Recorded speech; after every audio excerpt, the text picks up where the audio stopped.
I kept it from all but my very closest friends. And if somebody would say, "Where's your son?" I'd say, "Oh, he's in Texas and he works for the state." I actually wished that he was dead. That would have been easier for my son to be. When your son dies in my small rural community, people come over and they comfort you and they bring casseroles. They don't bring a casserole when your son's in prison for murder.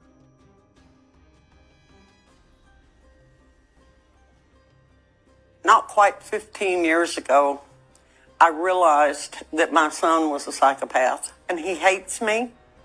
I have no doubt that Patrick, if he gets out, will try to me. I have no doubt of that. This is my favorite picture of Patrick. I look at this little kid and I think how innocent he was and how much he enjoyed life and how much I enjoyed him.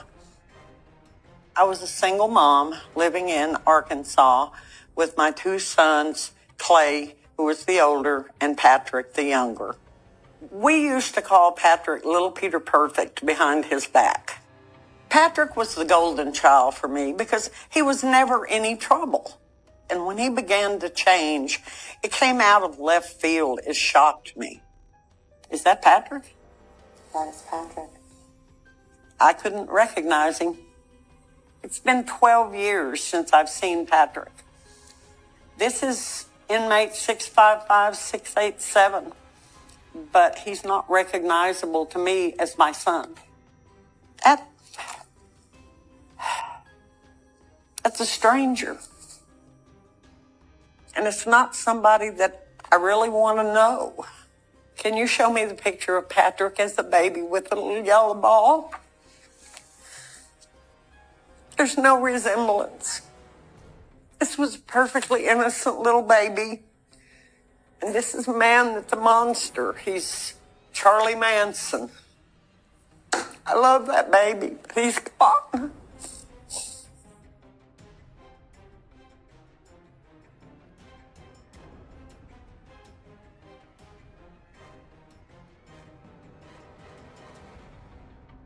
Patrick was the easiest kid in the world to raise until he was about 11.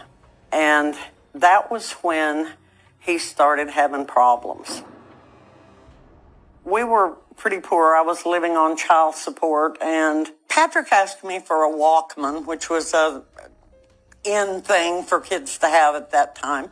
And I told him I couldn't afford it. He seemed like he accepted that. But one day he came home from school and he had the Walkman. And I said, "Wow, where did you get that?"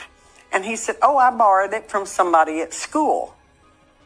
Well, I got a knock on the door, and there's two parents and a child standing outside. And they tell me that Patrick had traded the son a $20 bill and a check for the Walkman. He had stolen a check and a $20 bill out of my purse. God knows I was embarrassed that my son had done this. After the parents left, I told Patrick, "We need to talk about this." "I didn't do it," was his response. I was furious at him for lying to me, but Patrick continued to deny that that was the case. I was so angry that I didn't want to see his face lying in the face of evidence. This is a psychopathic trait, but I didn't know it. I just thought it was a kid being stubborn.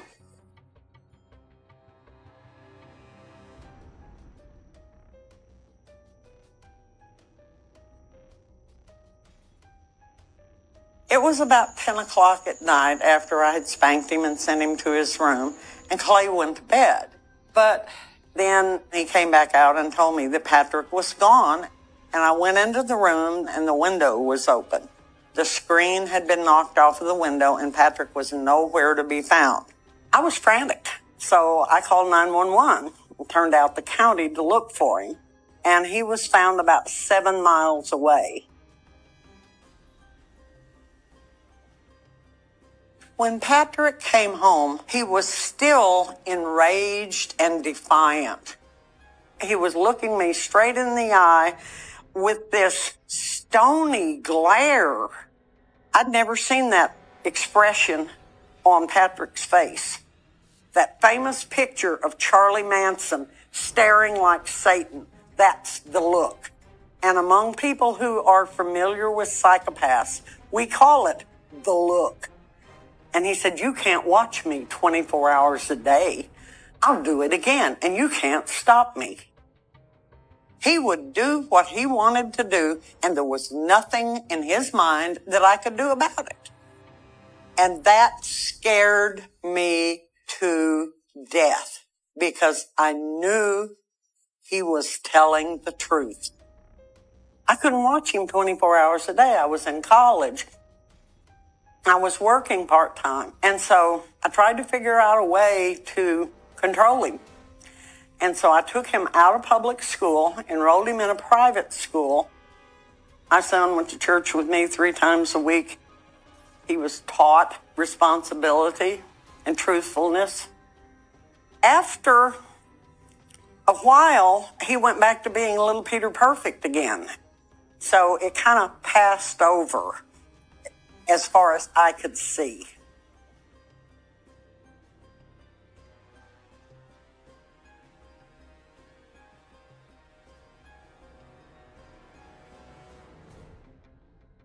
When Patrick was about 15, I was working nights in a hospital. And one night I get a call at work from a cop, and he has found Patrick joyriding in the second car that I had. They brought him to the hospital where I worked. He was not very remorseful. He thought it was funny. He was, again, defying me. I was scared and frustrated and angry. He could have killed somebody or killed himself. I said, okay, I have extra beds in the hospital. If you're going to pull this kind of stuff, I can't trust you. So here's the deal. For the rest of the school year, you're going to come with me to work. And I'd put him to sleep in an empty hospital bed and then take him to school in the morning. So he had 24-hour supervision. And he didn't like that. The look he had in his eyes was so defiant and so angry that it actually made me afraid. It's almost, I would love to cut his throat. It's horrible. I didn't think he was going to kill me, but it was an absolute defiance.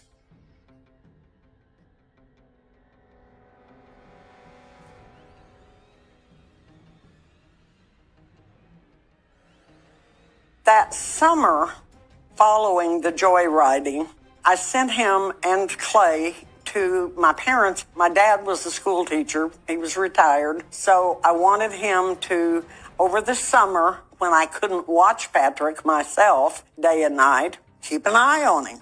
In the fall, Patrick came home. I wasn't taking him to work with me anymore.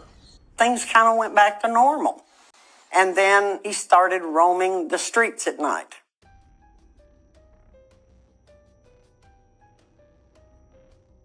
One morning, I got up about 6 o'clock in the morning and I went into the kitchen to make a cup of coffee, and Patrick comes strolling in the back door.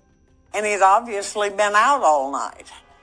I told Patrick that he could not be out at night. It was a school night, and I had no idea where he was going or what he was doing. We got into a verbal altercation, and the next thing I know, he hits me, knocks me to the floor, and then he kicks me in the ribs. It was over in 30 seconds. I'm laying there on the floor, and Patrick's just standing over me with this defiant look. I'll do what I want to do, and you can't stop me. And the next thing I know, he's out the front door and gone. And I end up with a couple of broken ribs.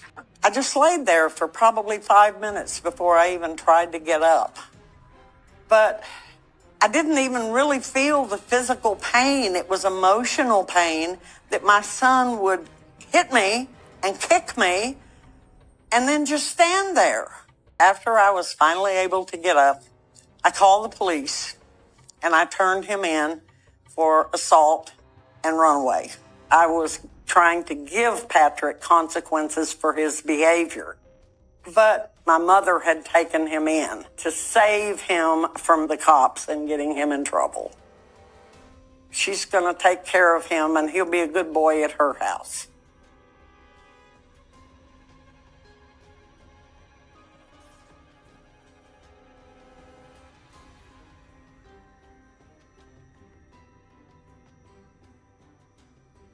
I thought that Patrick would be better with a man in the house, and so I was happy and excited for him to come home.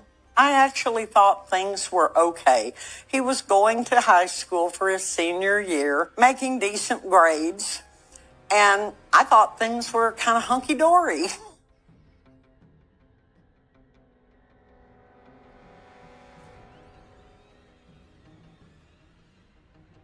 Oh, this one. This one was when we lived in Florida, and he had just started his senior year in high school. He came home with a really nice black eye. And of course, his story was that somebody hit him without any provocation. I don't believe it. I didn't believe it then. I believed he got in a fight. He's starting to get into trouble. He's doing things behind my back that I don't find out about until later. His eyes look angry, mad, dangerous. If I said good morning, his response was, "I'll fix that." Nothing that I did or said pleased him in any way, shape, or form. I was doing everything I could to keep him out of trouble. Unfortunately, nothing I said to him at this time got past his eardrums into his brain. Nothing I did was the right thing. Nothing I said was the right thing. He wasn't interested in my love or my approval. At this point, I was just absolutely frustrated. Couldn't think of anything to do. And I was hoping that my husband would be able to get through to him because I knew I wasn't getting through to him. He didn't care what I thought. I was just the nagging. About 6 months after we had moved to Florida and things seemed good, I got a knock on the door in the afternoon. And it was the school resource officer who came in and very gently broke to me the news that Patrick had a gun at school in a gray gym bag and had been showing it to other students. Well, Patrick wasn't home, and I immediately looked in the back seat, and sure enough, there was a gun in the gray gym bag. There's no words for the fear, the pain, the frustration. I can't think of a word in the English language that can encompass the pain I felt. And then Patrick came home, and he had a kind of a shocked, look on his face. It surprised him that I knew he had the gun, and I verbally lit into him. I don't remember exactly the words I used, but I told him there would be severe consequences, and he took off. He ran. And I'm left standing there with a gun in a gray gym bag. And then I called the police and told them he was a runaway. At this point, as his mother, it was like I was on a roller coaster. And each time it hit bottom, it was worse than the time before. But I couldn't let go of my fantasy son, the boy that I wanted him to be. And it was hard for me to accept the reality of who Patrick was.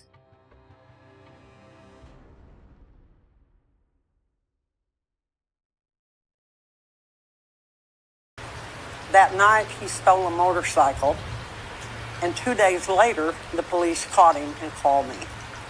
And my husband and I went to the police station, and this big old cop brought him down. And Patrick looked at me with absolute contempt, and his words were, "What the took you so long? It was like I'd been hit in the face with a bucket of water. He, I think, wanted to show me that he was in control. I was so mad, and I wanted to show him that I did have some control over him. And I turned to the policeman, and I said, there's been a mistake. This boy looks like my son, but he can't be my son because my son wouldn't talk to me like that. Take him back. And my husband and I turned and left. And I got a glimpse out of my peripheral vision of Patrick having a totally shocked look on his face. That was totally unexpected on his part. I got home and the telephone rang, and it was Patrick. And he was crying, wondering why I had not taken him out.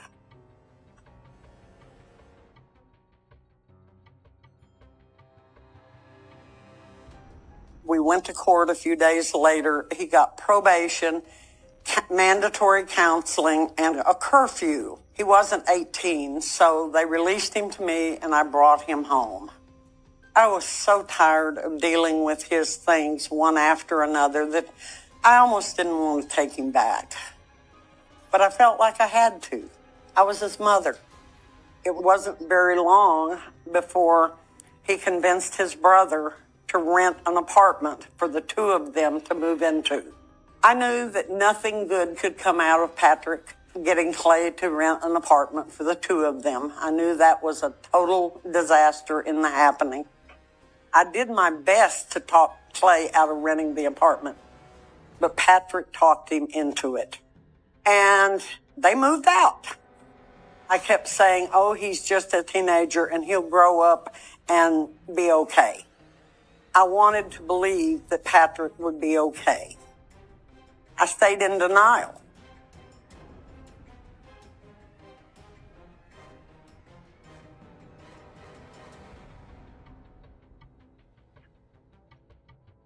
Not long after they moved out, maybe a week, my husband and I went over to their apartment. And I walked in. The whole apartment was covered with computer and TVs and wallets and all kind of merchandise that I knew had to be stolen. I asked Patrick, where did you get these? Did you steal them? And he said, hey, I don't have a job. I need some way to get money. And I said, stealing is the way you intend to support yourself? It was like, enough is enough, boy. I'm calling the cops. We talked about me turning him into the cops years and years later. And he said, you shouldn't have done that to me. You shouldn't have turned me into the cops. And I said, what should I have done? I was trying to teach you a lesson to stop you from destroying your life. And he said, I don't know, but you shouldn't have called the cops. You shouldn't have betrayed me.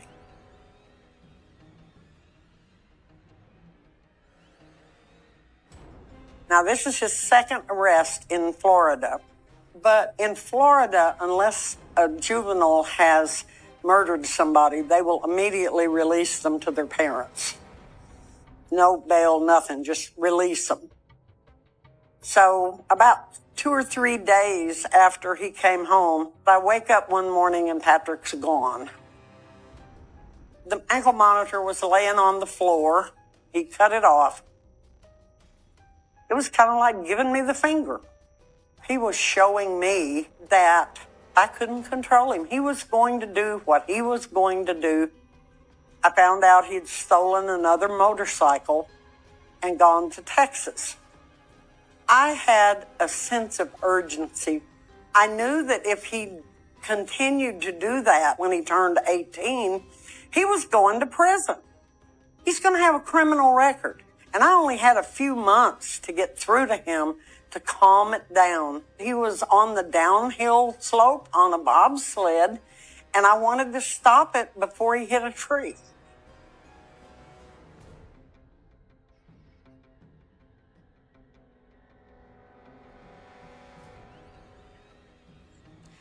This is my son, the felon. This is his first adult mugshot. I had a fantasy of seeing Patrick graduate from an Ivy League school with a PhD, and what I get is a mugshot. He was arrested for aggravated burglary in Dallas. He stole some computers at gunpoint and tied the people up. He looks kind of like he's surprised that he got caught. He just looks dead, empty. It's like somebody that's without any emotion. This is no longer my child. You know, this is just some thug.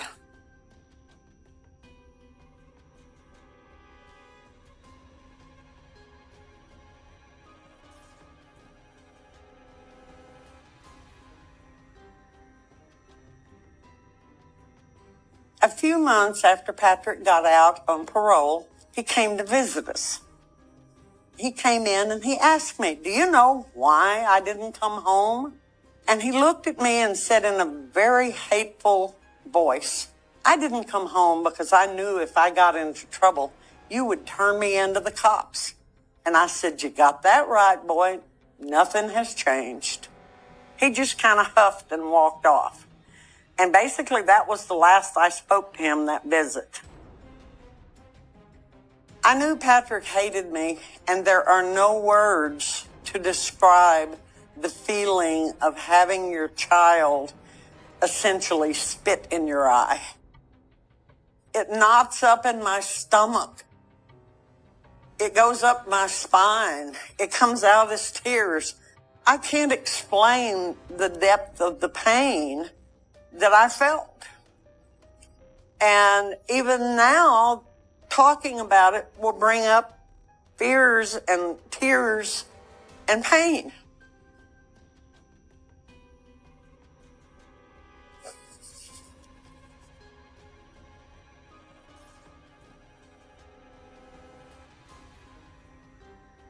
Nothing would have prepared me for what was to come next. Nothing would have prepared me for Patrick becoming a killer. I knew that Patrick had bad behavior and violent behavior, but the only thing I'm afraid of at that point in time is that he's going to do something that is illegal, whether it's rob a liquor store or steal a car, but nothing would have prepared me for Patrick becoming a killer.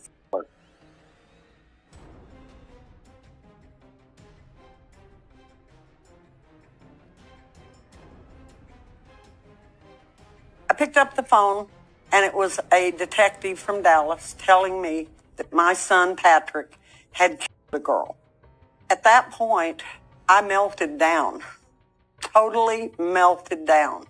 I screamed like a dog who had been shot with a shotgun in the gut. I screamed and I cried.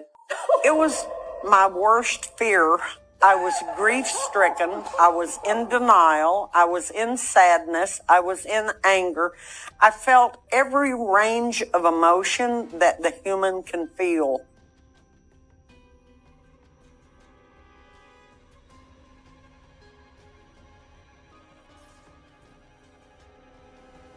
For 3 days, Tarrant County lawmen searched through a wooded area in North Fort Worth. They combed hundreds of acres on the ground and in the air, looking for Dallas teenager Jessica Witt. Patrick called me in a few days and told me that he had been arrested for murder, but he wasn't guilty, and that she was a girl that he knew and worked with. He worked in some kind of telemarketing firm with her.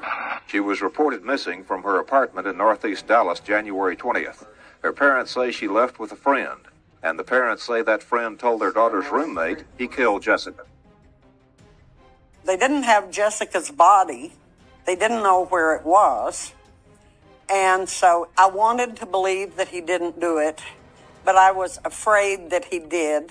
Police arrested the suspect on a parole violation, but still with no proof of murder. I couldn't believe anything he said. He had lied to me so many times, but I didn't want to believe he was guilty. So it was a yes, no, yes, no, yes, no feeling. And vacillating back and forth between he probably did it to maybe he's innocent.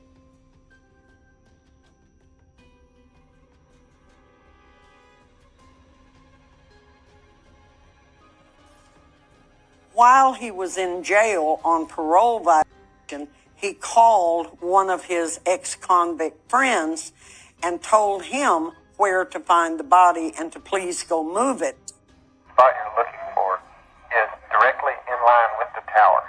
Are you talking about in the open pasture? Yeah. You'll see a grove of trees between the road and the tower. It's a small grove. There'll be a tree falling over in front of you. You know what I'm talking about? The point you need to be. All right. I don't know how stupid Patrick could be, how unsuccessful somebody as smart as he is could be to make a telephone call that he knows is monitored to some other guy and tell him where the body is and go move it. The main thing is, if you can't find it tonight, I know. I'll look. If I go out there now, I got all day. You know, for goodness sakes, how stupid. Any person with an IQ of 50 would be a more successful criminal than Patrick was. I'm serious to do it because Saturday all gonna hit the fan, and if they find it, I'm gone. It better be me. Well, all right. And I'm counting on you. This is my life, dog. All right. But of course the cops were listening and they went and found the body. He shot her twice in the head. This is Jessica. She was a gorgeous girl. I learned that he had stolen her grandfather's credit card, and she had told her family that he had used the credit card. And that was why he killed Jessica, because she betrayed him. She told about him using her grandfather's credit cards. She didn't realize what she was dealing with Patrick. She had no earthly idea that she was dealing with a man who could put a gun to her head and pull the trigger if she ticked him off. I didn't contact her family for over 20 years because I was so afraid I would hurt them more. When Patrick put a bullet in Jessica's head, he destroyed her family. When he put the second bullet in her head, he destroyed me.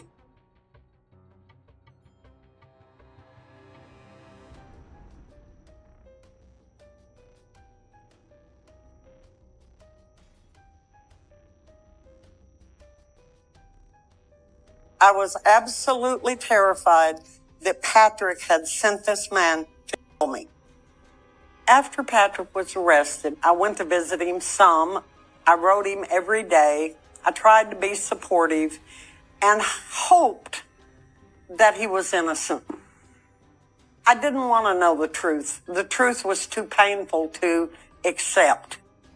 We really didn't talk about the murder. If we did talk anything about it, it's I'm innocent, Mom, and I'll prove it. I'm innocent. I have an alibi witness. I didn't do it.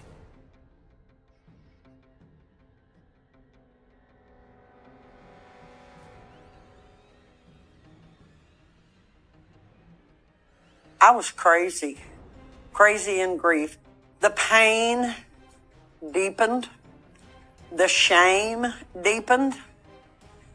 And I felt alone. I felt like a failure as a parent.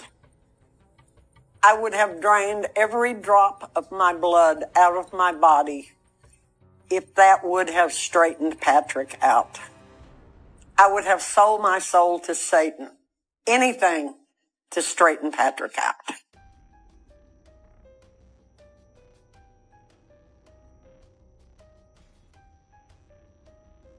I didn't give up. I didn't give up for over 15 years after he killed Jessica Witt. I had visited Patrick a couple, 3 times a year in prison.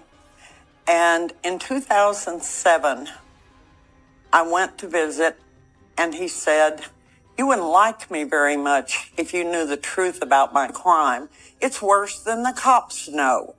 And I could see that he had no repentance for what he had done. And I asked him, I said, what could be worse than putting 2 bullets in her head? Did you burn her with cigarettes? Did you make her beg for her life? What could have been worse? He looked me in the eye with that horrible psychopathic stare. He was proud of what he had done. And it stabbed me in the heart. There was no longer any way that I could stay in denial that he was redeemable. I knew that, for lack of a better word, he had turned his life over to Satan. He had a reprobate mind, as the Bible says. When I walked out of that prison, I was done with Patrick.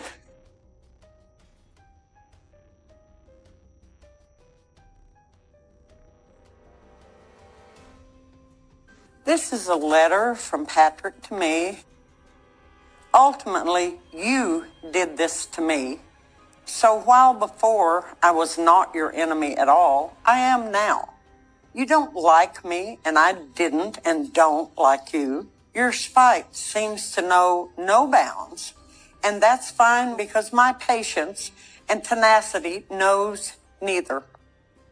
And I've already told you what the consequences of this would be. I have nothing of value to me left to lose. He's now warning me that, look out, I'm coming for you. He hated me. He wanted me dead. Just like he wanted Jessica dead for betraying him. And I have betrayed him.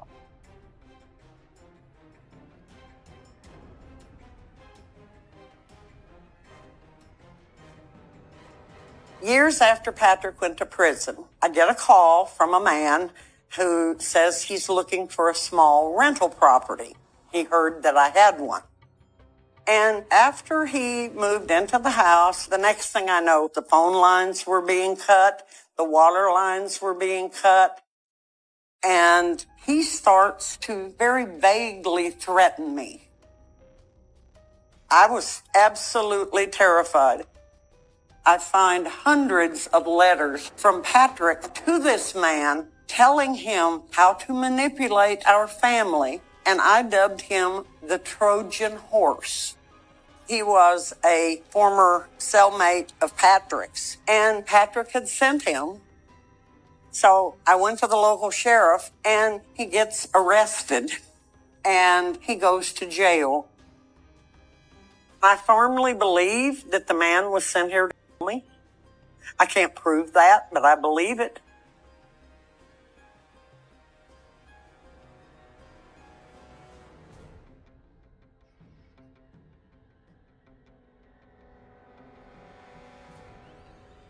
I left my home because I didn't feel safe. I didn't tell anybody, even my most intimate friends, that I was gone.